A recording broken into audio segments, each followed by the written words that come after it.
క్రైస్తవుని యొక్క మాట ఎలా ఉండాలి? మీ సంభాషణ అంతయు కూడా ఉప్పు వేసినట్లుగా ఉండాలి. ప్రియరా, మనము ఎవరితోనైనా మాట్లాడినప్పుడు ప్రియరా, మన మాటల వల్ల వారు ఆదరించబడాలి, మన మాటల వల్ల వాళ్ళు ఓదార్చబడాలి, మన మాటలు బట్టి వారు బాధపడకూడదు. ఏంటి నా మాట ఎలా ఉంది, నేను దేవుని బిడ్డగా ఈ వ్యక్తితో ఇప్పుడు ఈ సమయంలో ఏం మాట్లాడుతున్నానని మనం ఆలోచన చేయాలి. మనము ప్రార్థనతో ఉంటున్నప్పుడు ప్రియరా, మన మాటను బట్టి ఎవ్వరు కూడా గాయపరచబడరు.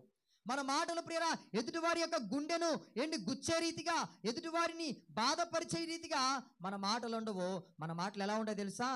ఉప్పు వేసినట్లుగా ఉంటాయట ప్రియరా.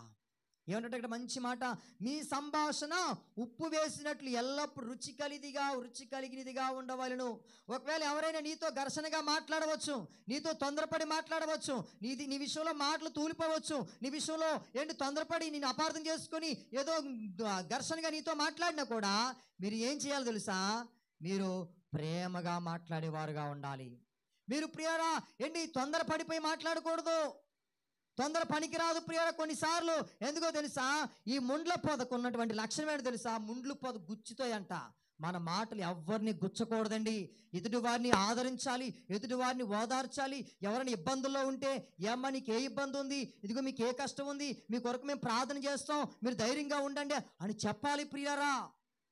అంతేగాని బాధలో ఉన్న వారిని ఇంకా బాధ పెట్టకూడదు, కృంగిపోయిన వారిని ఇంకా మనం కృంగదీసేయకూడదు. ఎందుకో తెలుసా? మనము దేవుని ప్రజలము, దేవుని ఎరిగినటువంటి వారము. మనము ప్రియరా లోకంలో నుంచి వేరు చేయబడిన వారము.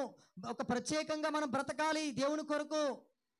దేవుడు ముందే చెప్పాడమ్మా, ఇదిగో నా సన్నిధికి వస్తున్నావు కదా, ఇదిగో నన్ను విశ్వసిస్తున్నావు కదా, నన్ను వెంబడిస్తున్నావు కదా, నీకు సమస్యలు వస్తాయి, నీకు నిందలు వస్తాయి, నీకు శోధనలు వస్తాయి, వాటిని తట్టుకోవాలి, వాటిని జయించాలి అని దేవుడు ముందే చెప్పాడు ప్రియరా.